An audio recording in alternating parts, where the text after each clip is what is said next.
여러분 여기 주보에 책 소개가 있죠. 여기 책 소개가 있는데 저자는 존 파이퍼의 하나님의 열심인데 사실 여러분 책 속의 책이죠. 사실 존 파이퍼 목사님이 이 책을 쓴 것은 조나단 에드워즈의 하나님의 천지창조 목적을 소개하려고. 그런데 이분이 1740년대 분이에요. 그러니까 한 1740년쯤이 아마 이분이 이제 이분이 60도 안 돼서 돌아가셨는데 여하튼 한 중반 정도? 인생의 중반에서 후반으로 가는 즈음일 텐데 1740년이 영조시대입니다. 영조시대. 그러니까 되게 옛날 분이죠.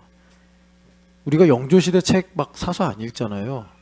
그러니까 존 파이퍼 목사님이 이제 읽도록 설득을 한 책이 바로 여기 하나님의 열심이고, 거기서 친절한 해설과 함께 조나단 에드워즈의 하나님의 천지창조의 목적이라는 원래 풀 네임 제목은 그 논문, 하나님의 천지창조의 목적에 대한 논문 소고 요 정도입니다. 그래서 안 읽히니까 존 파이퍼 목사님이 그걸 좀 읽게 하려고 여러 모양으로 이게 소개도 하고 설명도 하는 건데, 그 중에 153쪽에 있는 글을 제가 인용을 했어요. 그래서 보면 왜 인용했냐면 첫 번째 줄에 하나님 중심이 나와서, 우리 교회 하나님 중심 좋아하니까, 그러니까 하나님 중심은 문화를 변혁시키는 위대한 힘이 있다라고 조나단 에드워즈가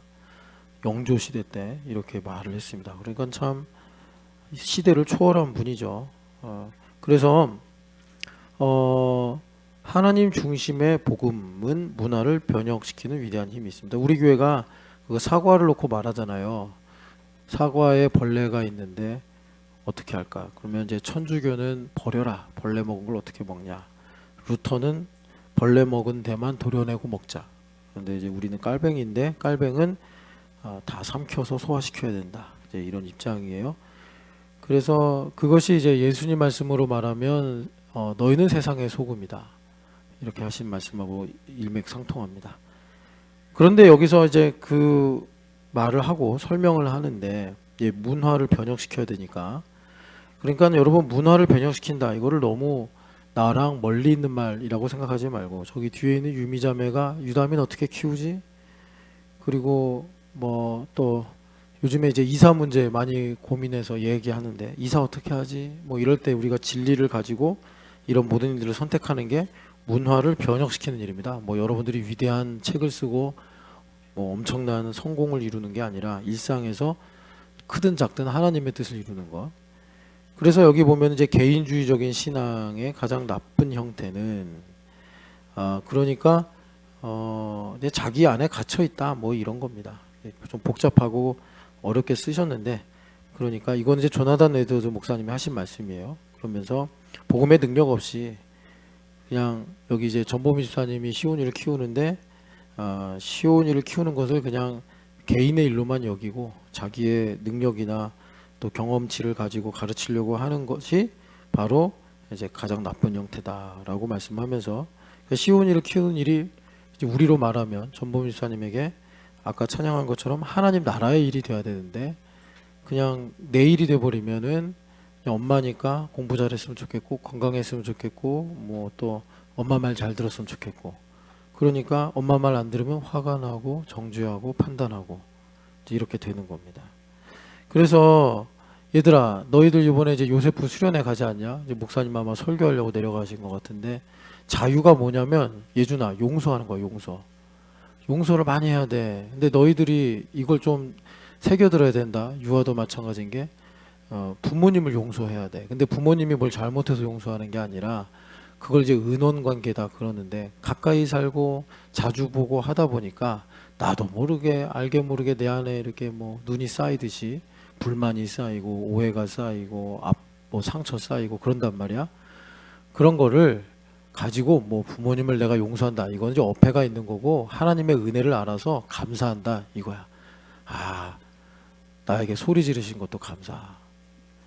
요즘에 정찬현 씨가 사춘기에 막 들어가서 엄마한테 도전을 많이 한대요. 그래서 박윤 집사님이 방학 시작하는 날부터 소리를 샤우팅을 크게 했대요. 그랬더니 온 힘이 빠지더래요. 그래서 하루 종일 방에 누워가지고 골골거렸대요. 그러면서 그러는 거예요. 목사님 혈기가 참 건강에 안 좋더라고요. 그러더라고요. 예. 그러니까 우리 유아야, 하나님께 감사하고, 이 수련회가 왜 하겠어? 공부 안 하고 놀려고 수련회 하는 게 아니라 잠깐 공부를 멈추고 바다도 보고 산도 보면서 아빠도 생각하고 엄마도 생각하고 할머니도 생각하고 예원이도 엄마 생각하지 말자, 엄마 없다, 신났다, 이런 게 아니라 보이지 않지만 이제 마음으로 생각하는 거지. 예준아 생각하면서, 그러면서 감사하는 거예요. 그게 자유예요. 자유하시기를 축복합니다. 그 자유를 얻어야 돼. 그 자유를. 그래서 그렇게 이제 개인주의적인 신앙을 가지면 안 된다 하면서요. 제한된 관심에 제한시키지 마십시오. 제가 여기 이제 말줄임표를 썼는데 왜 여기 말줄임표를 쓰냐면 이 말줄임표에 의해서 생략된 얘기 좀 하려고 제가 이걸 일부러 읽은 건데요. 여기 보면은 이제 말줄임표에 무슨 말이 있냐면, 이거 여러분 1740년대에 쓴 책입니다. 그러니까 교회 중심으로 제한된 관심에 제한시키지 마십시오, 이렇게 이야기를 해요. 그러면 좀 우리가 목사님이 하나님 중심은 예수님 중심, 예수님 중심은 말씀 중심, 말씀 중심은 교회 중심이라고 그랬는데 조나단 에드워드 목사님은 반대로 말을 하네, 이렇게 할까봐 일부러 이제 생략 표시를 했고, 그걸 제가 좀 다시 설명을 드리려고 그래요. 제가 바꾸려고 하는 게 아니라 조나단 에드워즈 목사님이 하신 말씀의 본의가 뭔가, 이제 큰 시간의 격차가 있으니까 그걸 좀 제가 설명하면서 말씀을 보려고 하는데, 그러니까 교회 중심을 제한적이라고 말씀하셨는데 이건 왜 그러냐면, 조나단 에드워즈 목사님이 정말로 하고 싶었던 말씀 뭐냐면, 여기 앞서 말한 대로 개인주의적인 신앙, 그러니까 방금 말한 것처럼 내가 하는 모든 일들을 그냥 나만의 일로만 생각하고 하나님의 일로는 생각하지 못하는 제한된 신앙, 그걸 이제 우리는 다른 말로 자기중심적인 신앙이다, 그렇게 얘기하는 거예요. 그러니까 여러분 회사를 열심히 다니는 건 좋은데 내가 왜 이렇게 열심히 다녀야 되지? 왜 열심히 일을 해야 되지? 이걸 모르면 그냥 뭐라 그럴까, 돈 벌고 또 뭐 내가 여기서 원하는 걸 이루고 그 정도밖에 회사의 의미가 없는 거예요. 하나님의 일로서 보면은 이제 나와 만나는 동료들에게 복음을 전하고, 뭐 내가 회사를 다니는 동안 그들이 예수님을 믿으면 좋겠지만 예수님을 믿는 일이 그렇게 우리가 원하는 대로 계획대로 되는 건 아니란 말이에요. 나랑 밥 먹고 나랑 같이 일하면서 무수히 나를 통해서 접촉의 영향력이 흘러가서 그들이 뭐 어떻게 어떤 상황에서든 하나님 정하신 때 복음을 영접할 수 있지 않겠습니까? 예수님 영접하는 거예요. 안부라자니 랩에 다니는데 힘들죠. 저도 참 어떤 차원에서는 미안한 마음도 있어요. 우리나라 사람들이 참 외국인 연구자들을 잘 대주면 좋겠는데 보면은 좀 알게 모르게 손해보게 하는 것도 있는 것 같고 힘들죠. 그런데 안부라자니 거기서 그냥 내가 논문 쓰고 일하고 돈을 버는 걸로만 보는 것이 아니라 내가 인도인으로서 한국에 온 선교사다라고 생각하고 여기에 믿지 않는 교수들, 연구원들, 학생들에게 내가 선한 영향력을 줘서 복음을 전한다 라고 생각하면 완전히 이제 판세가 바뀌는 겁니다. 그래서 그런 일들을 이루는 것이 자기 중심이 아니라 이제 교회 중심인데, 지금 여기 조나단 에드워즈 목사님 말씀하시는 이제 문제점은 뭐냐면 자기 중심. 여기서 내가 남보다 더 논문 많이 쓰고 더 돈을 많이 벌고 내가 더 탁월해지고 이렇게 되면은 이제 하나님을 제한하는 문제가 된다. 그래서 그러면 이걸 왜 조나단 에드워즈 목사님이 교회 중심으로 하면 제한될 수 있다라고 말씀하셨냐면, 교회가 중심으로 말할 때 갖는 특성 때문에 그래요. 자, 봐봐요. 하나님 중심 보입니까? 아니요. 그냥 머릿속에 있는 개념이에요. 예수님 중심, 조금 하나님 중심보다는 더 구체적인데 예수님 또한 승천하셔서 우리 마음 안에 성령 하나님으로 오셨기 때문에, 성령 하나님 안에 오셨기 때문에 이것 또한 약간 개념적인 측면이 강해요. 말씀 중심? 말씀은 또 텍스트로 있으니까 참 구체적으로 이해되는 부분은 있지만 또한 이것도 우리에게 잘못하면 이제 지식적 신앙으로 빠질 수가 있어요. 그래서 다 같은 내용인데 이 세 가지가 나에게 정말 오늘 예수님 말씀하신 것처럼 먹고 마시라 하신 것처럼 사실적으로 실증적으로 오는 것이 이제 교회 중심입니다. 교회는 여러분 교회는요 지금 125-27번지 번지수가 있어요. 그래서 교회 자주 오시는 분들은 자기가 개인적으로 주문한 거 교회에다가 이렇게 배송되게 해가지고 가져가시기도 하더라고요. 그게 무슨 말이겠어요? 교회는 실존한다 이거예요. 번지수가 있고 또 여기에 위치가 있으니까 주변에 환경이 있고 그러면 교회만의 특성이 있죠. 우리 교회요 주차장 없죠. 여러분들 어디다 주차하셨나요? 여기저기 다 이렇게 이제 자동차 구석에 박아놓고 왔죠. 그리고 이렇게 1층부터 1층이 아니라 2층부터 4층까지 5층까지 있죠. 뭐 이런 이제 실증적인 게 있단 말이에요. 그러니까 이제 과거 조나단 에드워즈 목사님이 목회하실 때 이 교회 중심이라고 하는 말이 그러니까 교회의 실증적인 성격 때문에 이제 제한하려고 하지 마라라는 이제 말씀을 하신 거고 이건 사실 교회가 문제가 있는 게 아니라 인간이 자기 중심적으로 생각하는 이 성향이 이제 교회를 통해서 이웃 교회와 자기 교회 이렇게 분리하는 듯이 나타나는 그런 것 때문에 이렇게 이제 말씀하신 것이다. 그래서 우리는요, 이 교회가 가지고 있는 실증적인 성격. 그래서 성경에서 뭐라고 그러죠? 이거를 가지고 교회는 예수님의 몸이다 이렇게 말씀한단 말이에요. 우리가 성육신 신앙을 말하잖아요. 그죠? 성육신이 뭐예요? 말씀이 몸이 돼서 오셨다는 거 아니에요? 육신이 돼서. 근데 그 성육신 신앙의 연장선이 이제 교회 중심이라는 거예요. 재홍 형제 지문이 있죠. 재홍 형제 얼굴이 있어요. 그래서 안면 인식으로도 이렇게 비밀번호 풀고 그런 거 있잖아요. 그런 것처럼 예수님도 구체적인 얼굴과 지문이 있으셨겠죠. 혈액형이 뭐였을까? 근데 뭔지 모르겠지만 하여튼 그런 모든 구체적인 조건을 가지고 완벽한 인간으로 예수님께서 이 땅에 오셨더라라는 것입니다.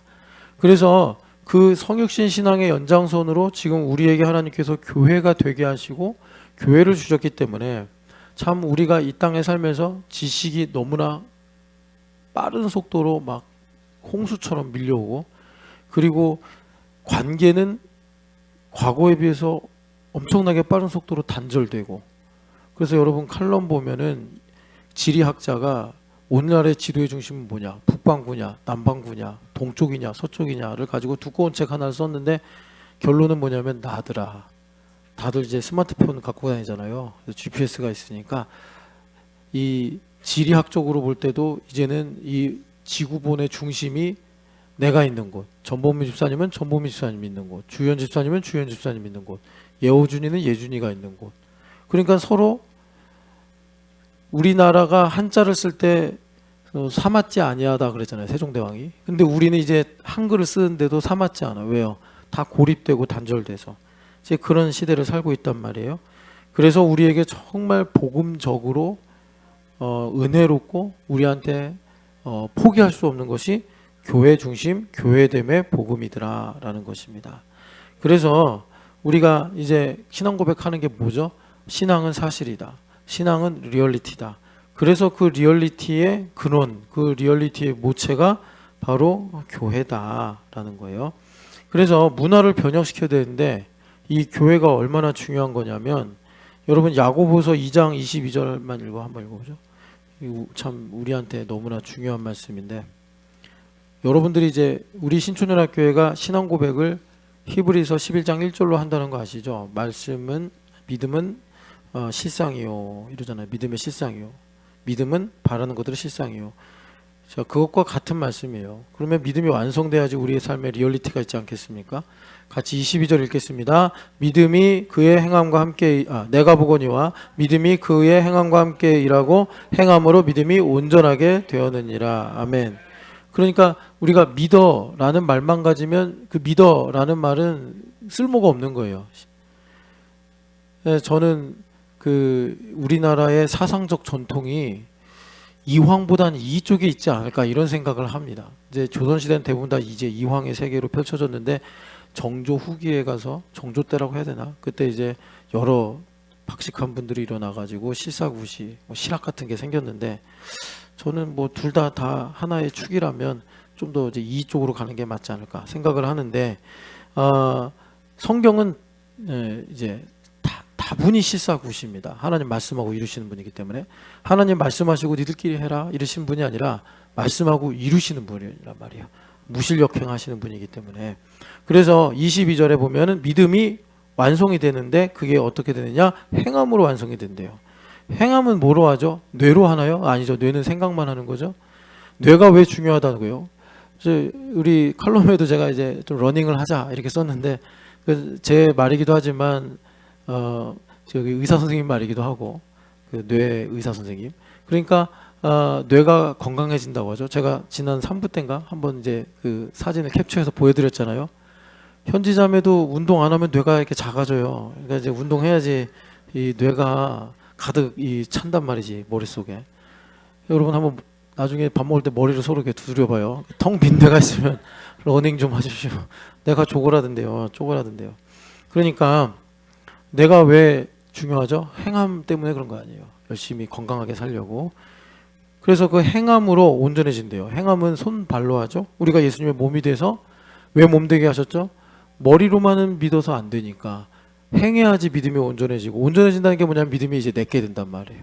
하나님께서 믿음을 우리에게 선물로 주세요. 그거 하나님 거예요. 하나님 거. 그래서 우리가 그걸 기뻐하고 감사해요. 그럼 어떻게 되죠? 믿음으로 반응하죠. 그래서 내 삶의 말씀이 사실로 이루어지는 건데 그것이 믿음으로 말미암고 그 믿음의 완성이 행함이더라라는 것입니다. 근데 우리 하나님 참 자비로우신 하나님이에요. 그러면 이제 야 이제 우리 주님께서 믿음을 주셨어요. 하온이는 조은영 딸이다 하고 조은영 집사님한테 믿음을 주셨어요. 그래서 믿음이 생겨서 우리 하온이 키워야지. 그런데 우리 주님께서 자 이제 네가 알아서 애써서 네가 알아서 뭐 가르치고 키우고 책임져라 이렇게 안 하시고 예수님의 교회가 되게 하셔서, 예수님의 몸이 되게 하셔서, 즉 교회가 되게 하셔서 그 행함을 온전하게 하시는 거예요. 그 행함이 온전해진다는 것은 우주 지구에서 최고의 엄마가 되게 하는 게 아니고, 하온이에게 완전 무결한 엄마가 되는 게 아니고, 하온이를 키우는 일 중에 조은영 집사님이 예수님께서 이루시는 걸 보고 예수님으로 인해 만족하고 기뻐하는 거예요. 하온이가 건강할 수도 있고 다칠 수도 있고, 하온이가 공부를 잘할 수도 있고 못할 수도 있고, 그런데 그 모든 일을 통해서 예수님을 얻어서 예수님으로 오늘 말씀처럼 먹고 마셔서 배부르다, 목마르지 않다 이러고 사는 거예요. 그것이 믿음이 온전해져서 이제 하나님께 영광을 올리는 것입니다. 하나님의 뜻이 이루어지는 거죠. 그거 하시려고 교회 되게 하셔서 내가 교회가 되어 살면 어떤 일이 생기는 거예요? 2000년 전에 이 땅에 계시다가 승천하신 예수님께서 오늘도 성령 하나님 안에서 우리 안에 오셔가지고 갈릴리에서 병자를 고치시고 말씀을 전하시고 하나님 나라를 이루셨던 그 예수님께서 오늘 조은영 집사님의 삶에서 순간에서 하나님 나라의 일을 이루시면서 하나님의 영광을 위해 조은영도 살도록 하시더라라는 것입니다. 이것이 교회의 비밀이에요. 그래서 제가 좀 길게 말씀드렸지만 믿음의 완성, 우리 경섭이도 제가 참 많이 격려하고 싶은데 열심히 살고 있거든요. 열심히 살아서 머리가 아인슈타인처럼 지금 막 이제 천재가 되려고 하는데, 우리 경섭이도요, 교회 중심으로 살 때 믿음이 완성이 되어서 하나님 나라가 이루어질 때 경섭이가 이제 여주에서 짐 싸고 서울로 올라왔거든요. 아마 당분간 좀 고전할 거예요. 이제 길을 만들고 틀 때까지는. 그럴 때 거기서 이제 하나님의 일이 이루어져서 하나님께서 경섭이를 통해 영광 받으실 놀라운 일들이 나타나게 될 거라는 것입니다. 그런데 이제 여러분, 우리가 이 교회 중심을 가지고 생각할 때 참 어려운 점이 뭐냐면, 이제 방금 지금 제가 말씀드린 거는 성경에 있는 진리, 객관적인 사실이고, 이 교회 중심이 이제 상황적으로 보면은 우리한테 참 어려운 이유가 뭐냐. 그러니까 여러분, 참 제가 이렇게 이제 교회 목회를 하면서 목사로서 성도님들을 이제 뭐라 그럴까, 복되고 행복하게 해드리려면 여러분들 좋아하는 얘기들을 많이 해주면 되잖아요. 이사 문제 걱정 있으십니까? 여러분 이렇게 기도하면 됩니다. 저렇게 하면 됩니다. 그런데 제가 어려서부터 교회를 쭉 다녀보니까 그렇게 귀납적으로 복음을 전하면 나중에 백업할 게 너무 많아요. 이사가 정말 목사님 말대로 제가 뭐 3일 금식하고 뭐 또 성경 이렇게 하고 뭐 또 이렇게 내가 성경학교 때 나와서 열심히 하니까 목사님 매물 싼 게 나와가지고 이사 잘 됐어요. 너무 좋아요. 그러면 당장은 야 역시 하나님 살아계셔. 뭐 저는 이제 나름대로 나 능력 있는 목사네. 그리고 그분도 더 하나님 사랑하고 싶고 그러죠. 안 그래요. 이사를 평생 한 번 합니까? 그리고 선택의 문제가 우리 인생에 단편적이지 않잖아요. 계속 물고 이어지잖아요. 그러니까 이 모든 일을 첫 단추부터 하나님 중심으로 가져가서 좋은 집을 만나든 안 좋은 집을 만나든 예수님으로 만족하고 살아갈 때 정말 본질적인 문제는 주거의 문제잖아요. 당장 내가 지금 뭐 1년, 2년을 앞두고 좋은 집에 가는 게 문제가 아니라 내가 어떤 집에 가든 행복하게 사는 거잖아요. 그럴 능력이 있으면은 우리의 인생에 진리가 있는 거 아닙니까? 그 옛날에 행복의 추구라는 그 뭐지? 영화가 있었는데 그 실화잖아요. 그 사람이 의료기기를 팔다가 망했어요. 그 이제 뭐 미국도 좀 안 좋을 때가 있었나 보죠. 그래서 이혼당했어요. 당신 같은 무능력한 남자랑 살 수 없어. 그래서 아내가 짐 싸고 도망갔어요. 그래서 아들하고 둘이 사는데 이제는 월세도 못 내고 하니까 막 의료기기도 압수당하고 이제 투자했다 망한 거죠. 그래가지고 이분이 야 이제 의료기기 몇 개만 남겨놓고 어쨌든 내가 이거 재기를 해야겠다 해가지고 열심히 사는데 이 사람이 유명한 나중에 보험사가 보험 설계자가 돼가지고 그 누구죠? 오프라 윈프리 쇼에 나와서 이렇게 인터뷰를 한 적이 있어요. 거기 나와서. 근데 그 영화를 다시 한번 이렇게 좀 보여주면서 당신이 저 시기를 보내면서 얻은 건 무엇입니까? 이거예요. 거기 영화에 보면 되게 감동적인 장면이 있는데 그 노숙인 그 무료 숙소에서 아들하고 이렇게 하루하루 살았거든요. 근데 어느 날 줄이 너무 길어서 잘린 거예요. 그래가지고 이제 아들하고 잘 데가 없는 거예요. 이 아버지가 의료기기 맨날 들고 다니고 그런 아버지가. 그래서 지하철에서 한 11시까지 있다가 지하철 문이 딱 닫히는 거예요. 그 즈음에 이제 공중 화장실로 간 거죠. 그리고 거기에 있는 휴지를 아들 자는 자리에만 좀 깔아놓고 이게 눕히면서 지금 우리는 놀이를 하고 있는 거야. 지금 여기는 공룡이 살고 있고 우리는 공룡을 피해서 지금 여기 숨어 있는 거야. 그때 아들이 재밌다는 거예요. 그러다 이제 졸리니까 자요. 그런데 노숙인인지 관리인지 모르겠는데 막 문을 쾅쾅쾅쾅쾅 두드리면서 당장 열으라고 하는데 아버지가 막 눈물을 흘리면서 그 문을 막고 있어요. 왜? 오늘 여기는 나하고 아들이 자야 되는 곳이기 때문에. 그러면서 그 장면을 오프라 윈프리가 보여주면서 당신은 저때 무엇을 깨달았습니까? 그랬더니 이런 말을 하는 거예요. 지금 내가 되게 좋은 집에 살고 있습니다. 좋은 집에 살고 있는데 진정한 행복은 얼마나 좋은 집에 사느냐가 아니라 함께 하는 게 좋은 행복이라는 것을 깨달았습니다. 근데 이제 영감이 있더라고요, 그 말에. 그러니까 이런 마음이 있어야 우리가 정말 좋은 집에 가서도 행복하게 살 거 아니에요. 기껏 좋은 집에 갔는데 마음은 공허하고 관계는 멀어지고 갈등은 더 많아지고 방 하나 있을 때는 오손도손 모여가지고 막 치고받고 했는데 이제는 방이 3개, 4개가 있어서 각자 방이 다 생겨. 나오지도 않아. 아빠가 왔는데 인사도 안 해. 아버지도 외롭고 다 외롭고. 이렇게 살면 이게 무슨 누구를 위한 집이에요. 그러니까 이제 말하자면 우리가 이 상황적으로 볼 때 이 교회 중심이 그러니까 여러분들이 이제 교회 중심은 매우 실증적이라고 그랬잖아요. 그래서 교회 중심을 가지고 하나님의 말씀을 따라가려고 그러면 되게 나하고 갈등과 충돌이 많이 일어나요. 그거 왜 그러냐면 1번은 여러분들도 다 아시겠지만 아까 전에 그 지리의 원리, 지도의 원리인가? 하여튼 그 책에서 저자가 말한 것처럼 이제는 북방부가 위가 아니다. 남반구가 위가 아니다. 서쪽도 아니다. 동쪽도 아니다. 중국은 남쪽이 이제 그 뭐라 그럴까 지리의 근원 뭐 이렇게 생각했대요. 중국은. 그리고 히브리인들은 이제 성경 때문에 동쪽 뭐 이렇게 했대요. 그런데 요즘은 다 이제 GPS가 있으니까 내가 중심이란 말이에요.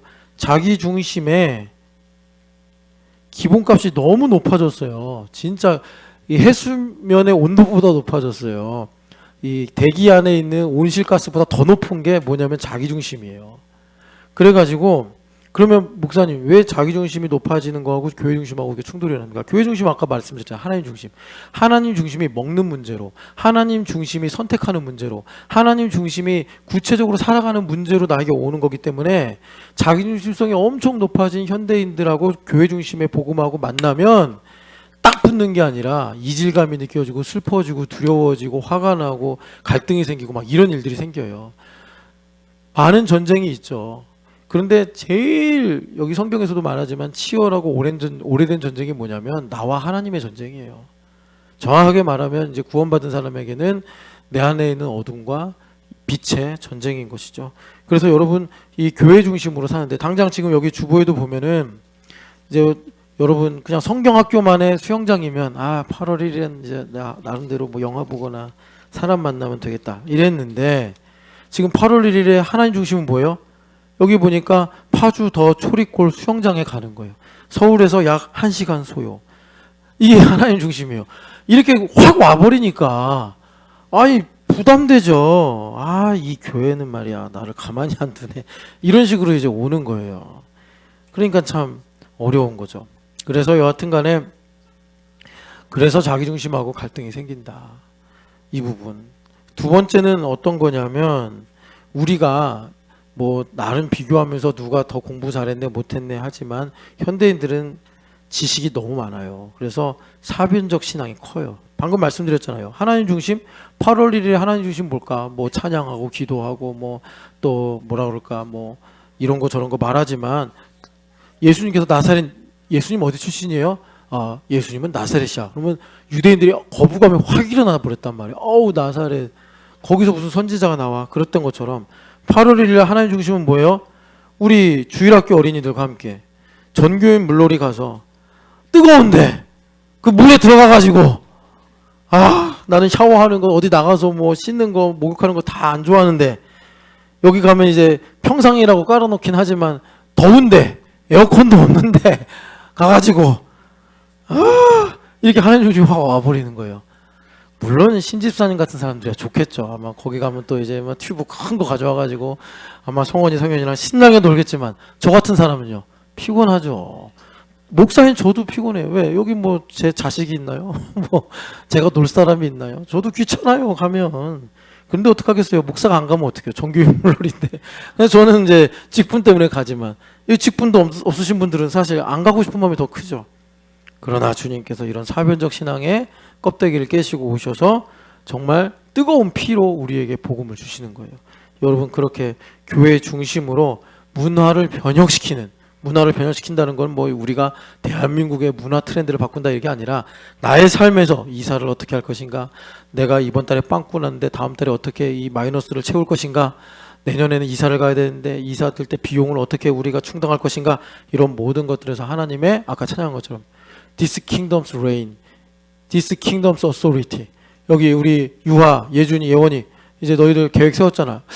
유하 너는 좀 도망 다니는 느낌이야. 유하다 그럼 사라지고, 유하다 그럼 사라지고. 이게 좀 여기 이제 계곡 가면은 물고기들이 되게 빨리 훔치는데 제가 그 물고기를 따라가는 느낌이에요. 유하를 보면 계획적인 건지 우연인 건지는 모르겠는데 하여튼간에 유하도 계획 잘 세워서 거기서 구체적으로 하나님 중심으로 영어를 어떻게 공부할지, 수학을 어떻게 만회할지 이런 것들도 계획을 세워야 된다고. 알겠죠?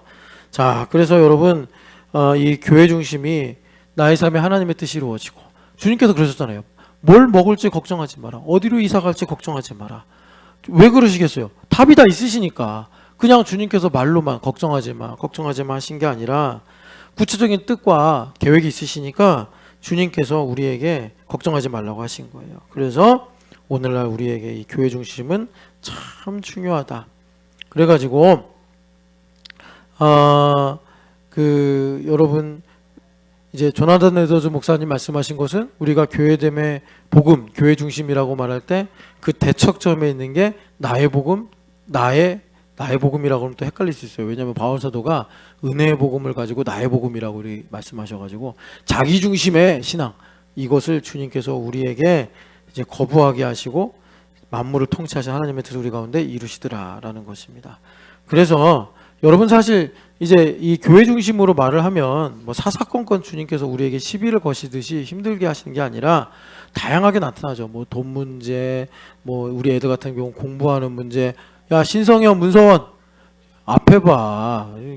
지금 개념 없이 문성원 한 대 쳐요. 저 문성원 짜식이 저 목사님 말을 하는데 너 간이 배 밖으로 나오려고 그래? 정신 차려. 니네 아빠 요즘에 얼마나 열심히 사는지 알아? 토요일도 가서 일하고 막 야근도 하고. 너도 좀 변화돼야 될 거 아니야. 문성원 딴 데 보는 척하지 말고 비겁하게. 신성현 넌 또 왜 저기 예준이 누나 등 뒤에 숨었어? 훌륭하네. 잘 듣고 있네. 씩씩해요. 둘이 좋은 친구가 되기를 축복합니다. 자, 그래서 여러분 다양한 현실에 여러 가지 문제들이 나오지만 사실 하나예요. 우선순위. 이 우선순위의 문제에서 항상 그 자기 중심하고 하나님 중심인 교회 중심이 부딪힙니다. 자기 우선순위 문제에서 무엇을 우선순위로 여기는가. 그런데 여러분 예수님께서도 가장 큰 계명이 신명기 6장 4절에서 5절 말씀이라고 그랬잖아요. 우리의 우선순위는 누구예요? 유일하신 여호와 하나님이시란 말이에요. 유일하신 여호와 하나님. 그런데 그 하나님을 우리 가운데 나타내신 분이 예수 그리스도. 그래서 예수님께서 오늘 우리와 영으로 계신 것이 교회 이렇게 된단 말이죠. 그래서 우선순위가 이렇게 가는 거예요. 여기까지는 대부분 다 동의해요. 편하니까. 그런데 이제 여기서부터는 상당히 이제 복잡한 느낌을 갖게 된다. 근데 왜 이게 복잡하냐면 다루는 문제가 뭐기 때문에요? 우선순위이기 때문에. 그러니까 내가 제일 중요하게 생각하는 게 뭐냐 이거예요. 내가 돈을 제일 중요하게 생각하느냐, 내가 가지고 있는 사상을 제일 중요하게 생각하느냐. 사실 여기 이제 어머니들이 많은데 어머니들이 제일 중요하게 생각할 수 있는 건 자식이죠. 자식 문제 여기서 걸리는 거예요. 자식 문제. 그래서 하나님의 말씀이 이렇게 우리에게 교회 중심을 통해서 우선순위를 건드린다. 그래서 여러분 바라기는 이 우선순위가 그러니까 우리에게 이제 은혜로 되어지면 어떤 일이 되냐면 하나님을 얼마나 크게 how great 얼마나 크게 그리고 얼마나 깊게 하나님을 내가 우선순위로 고백하느냐 이 문제예요. 근데 여러분 하나 힌트 드릴게요. 적용해서 신앙생활을 오래 하고 하나님을 가까이 하면 가까이 할수록 이 얼마나 크게와 얼마나 깊게는 아주 사소한 일로 옵니다. 아주 사소한 일로. 뭐 예를 들자면 전보미 집사님이 주말 캠프 섬기고 또 어디야 그 사무엘부 총무 선생님으로 섬기는데 전보미 집사님이 하나님을 얼마나 크게 사랑하고 얼마나 깊게 사랑하느냐 이 문제는 제가 전보미 집사님한테 10개 주세요 그랬는데 전보미 집사님이 아니야 12개가 넉넉하게 필요할지 몰라. 요런 종이 한 장 차이. 그러면 제가 10개가 필요하다고 그랬는데 왜 12개를 준비했어요? 어떨 때는 맞을 수 있겠죠. 12개 준비했어요. 잘했어요. 제가 감사합니다. 이럴 수도 있고 아니 담임 목사가 10개를 준비하라고 그랬으면 10개만 해야지 왜 12개를 준비합니까? 이러면서 혼날 수도 있는 거예요. 그러니까 전보미 집사님이 하나님과 자기 자신 사이에서 중심이 정확하게 크고 깊음의 문제에서 딱 매칭이 안 되면 이제 담임 목사랑 만날 때마다 걸리는 거예요. 아니 언제는 12개 준비해서 잘했다고 해놓고서 왜 오늘은 10개만 준비 안 했다고 뭐라고 하는 거야. 뭐 이런 식으로. 그러니까 이거는요. 이 깊이를 알지 못하면 이 차원을 알지 못하면 이해가 안 돼요. 목사님 그럼 자기 마음대로 이랬다 저랬다 하는데 우리 보고 변죽을 맞추라는 얘기인가? 이런 식으로 이제 육으로 생각을 하게 되는 거예요. 그렇다고 제가 뭐 이렇게 원칙 없이 막 제 마음대로 할 테니까 여러분들이 저한테 맞추면서 살아야 됩니다 이 얘기가 아니고 저도 이런 말을 하면서 사실 매이는 거죠. 그래서 여러분 주님께서 우리 일상에 현실의 문제들을 우리가 만나는 거예요. 그거는 우리가 흑암에 살면서 당연히 만날 일이에요. 얘네들이 중학교를 다니니까 중간고사 기말고사를 보듯이 우리가 이 땅에서 살기 때문에 여러 가지 현실적인 문제를 만나는데 우리는 하나님의 섭리 안에 사니까 뭐라고 말하냐면 하나님께서 보내셨다. 하나님께서 그 문제를 만나게 하신다. 우리 경섭이가 지금 열심히 이제 자기의 커리어를 위해서 땀 흘리며 노력을 하는데 그거는 경섭이가 이제 어른이 됐으니까 그런 것들을 진지하게 고민하고 선택하면서 살아가야 되는 거예요.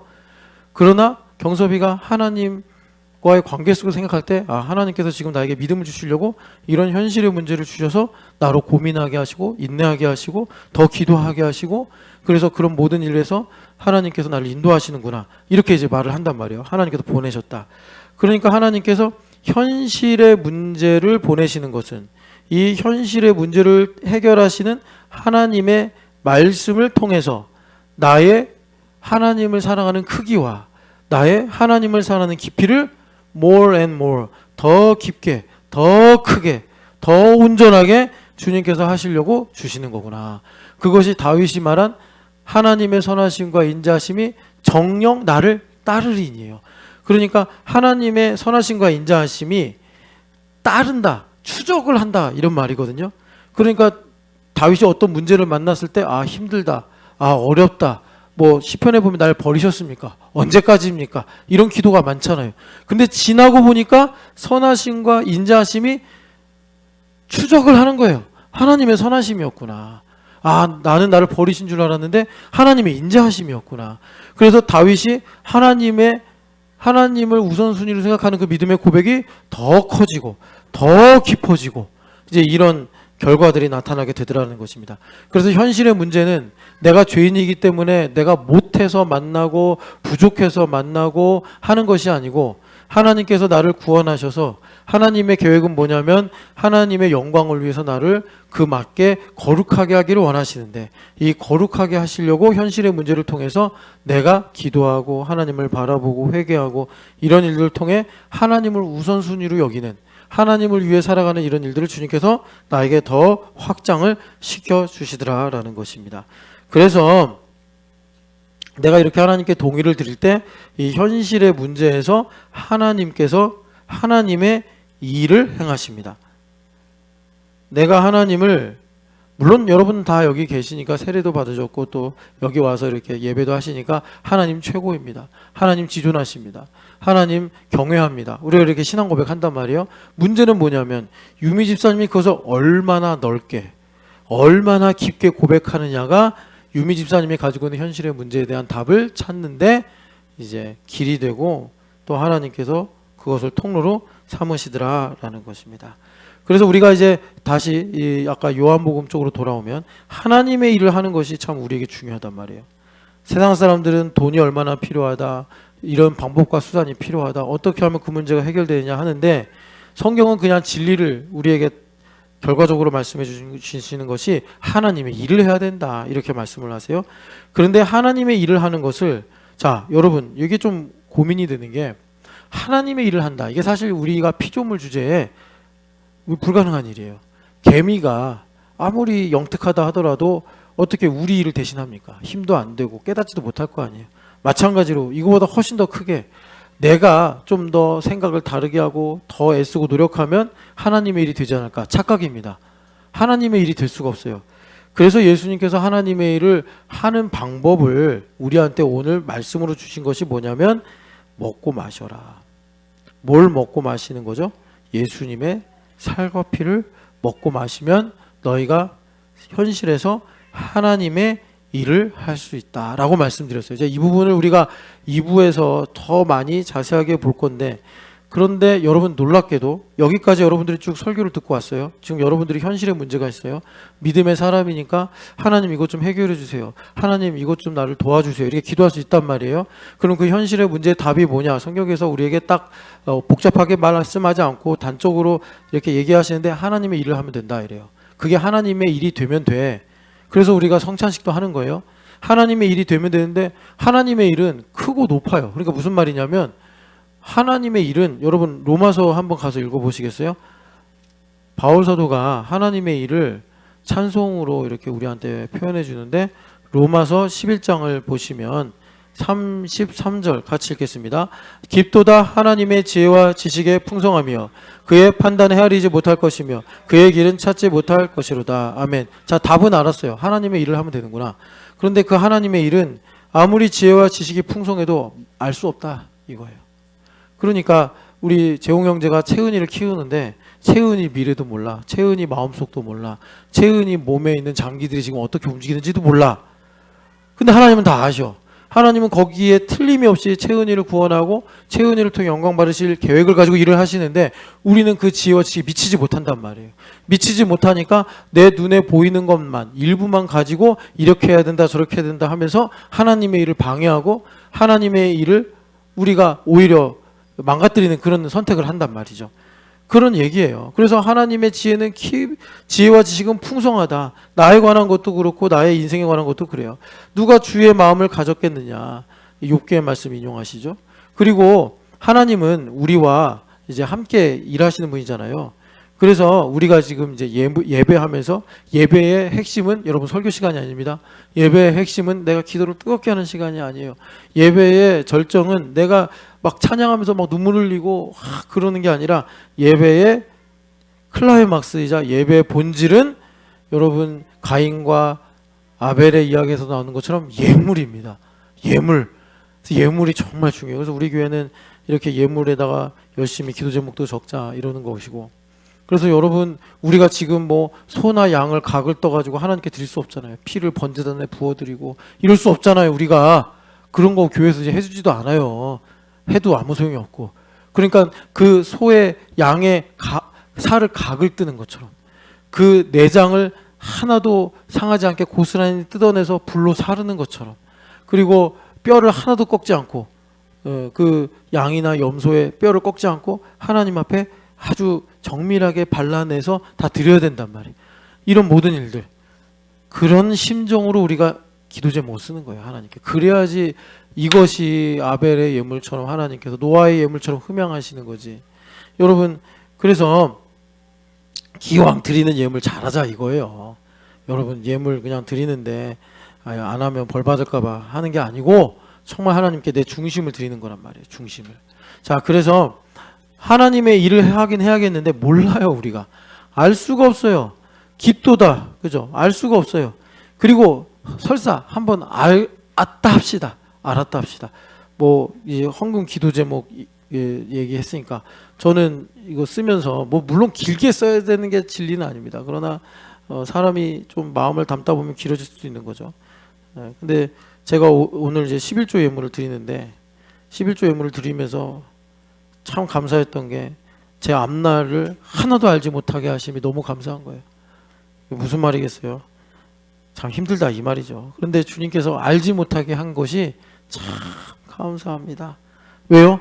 아는 게 없으니까 오직 믿음으로만 하나님 의지할 수밖에 없더라고요. 참 감사합니다. 뭘 좀 안다고 생각하면요, 금방 교만해지고 금방 세상 사랑하는 게 전데, 아는 게 없고 보이는 게 없으니까 그냥 주님만 바라봅니다. 이러면서 기도 제목 올리는데, 이런 마음을 담을 때 주님께서 야, 향기롭다, 거룩하다 하시면서 우리를 기뻐하시더라라는 거예요. 그런데 안다 한들 능력이 없네. 여러분, 제가 이렇게 이제 성경책을 들고 옮기잖아요. 개미가 나타났어요. 아, 엄태우 목사님 성경책을 옮겨야 되는군요. 제가 옮겨드리겠습니다. 그래? 하면 개미는 죽는 거예요. 그러니까 우리는 하나님의 일을 안다고 해도 할 수가 없는 거예요. 그래서 어떻게 하라고 예수님께서 내 살과 내 피를 먹고 마셔라. 내 살과 내 피를 먹고 마셔라. 그러시는 거예요. 내 살과 내 피를 먹고 마셔라. 그런데 여기서 이제 우리가 한 가지 주목해야 될 게 있어요. 여러분 다시 요한복음 6장으로 가보면 예수님께서 내 살과 내 피를 먹고 마셔라 했어요. 그럼 엄청 좋은 거 아니에요? 우리는 하나님의 일을 알 수도 없고 할 수도 없는데, 우리 강성모 집사님이 모픽처스를 경영하는데 하나님의 뜻도 모르고 하나님의 뜻을 안다 하더라도 행할 수가 없어.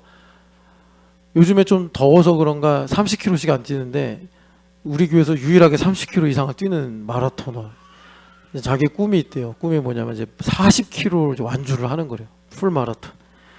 예. 그런데 그래도 하나님의 일을 할 수 없어.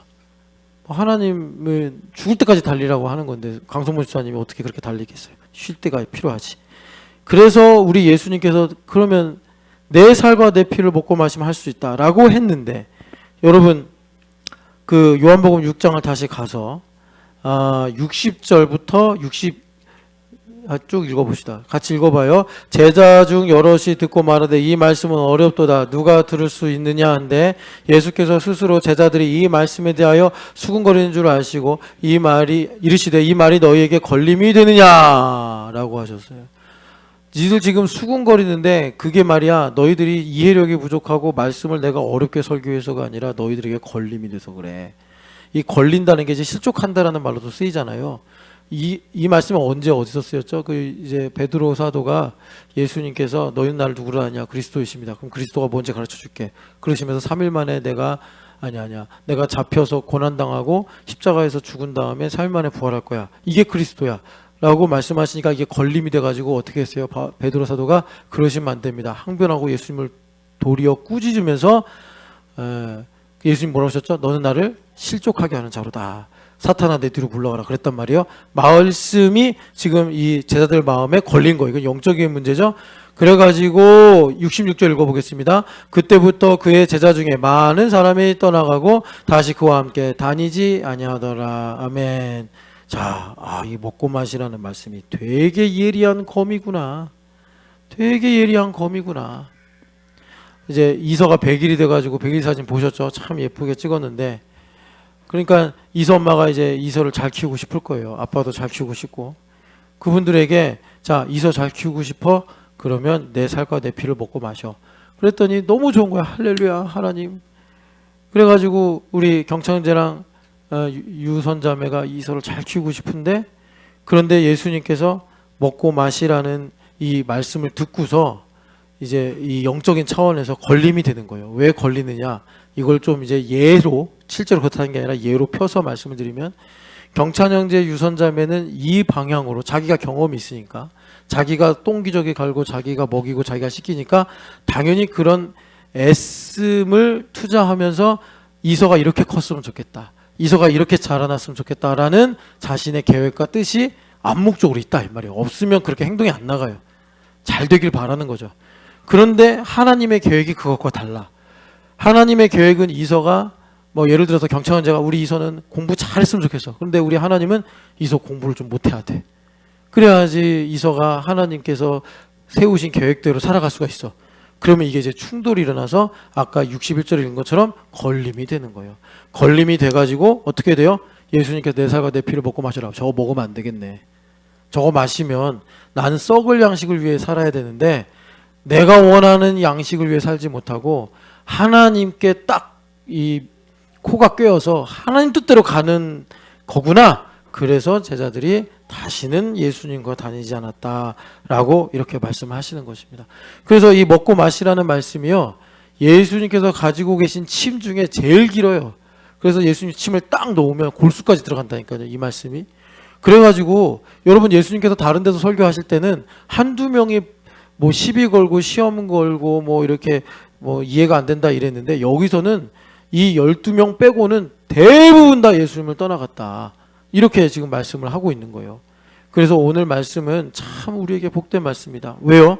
이 말씀이야말로 정말 나의 삶에서 나를 구원할 뿐만이 아니라 현실의 삶에서 하나님의 일을 이루어서 나를, 여러분 요한복음 5장 44절 읽어보겠습니다. 같이 읽어보겠습니다. 너희가 서로 영광을 취하고 유일한 신 하나님께로부터 오는 영광은 구하지 아니하니 어찌 나를 믿을 수 있느냐. 아멘. 우리는요, 죄인으로 태어나서 나의 영광을 위해서 사는 것에 최적화되도록 우리가 이렇게 가지고 있는데, 모든 것을 이 말씀으로 주님께서 나를 치유하셔서 하나님의 영광을 구하게 하십니다. 여러분, 이것이 생명이고 이것이 행복입니다.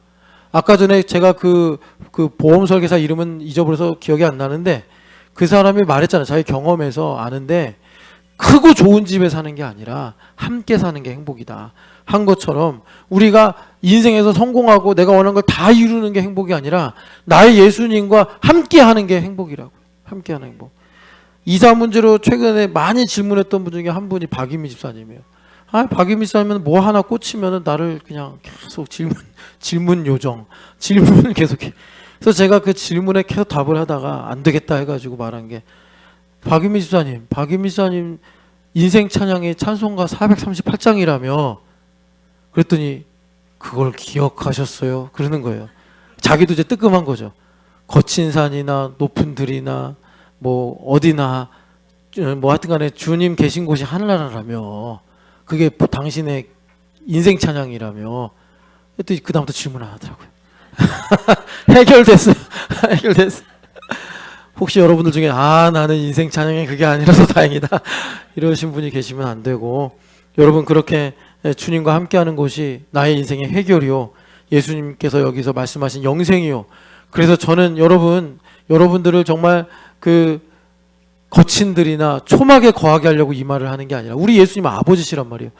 주님 말씀하셨잖아요. 생선을 달라고 하는데 예원이가 아빠한테 아빠 나 생선구이 먹고 싶어요. 그런데 아버지가 뱀 잡아와서 이게 생선이다 이러겠냐고요.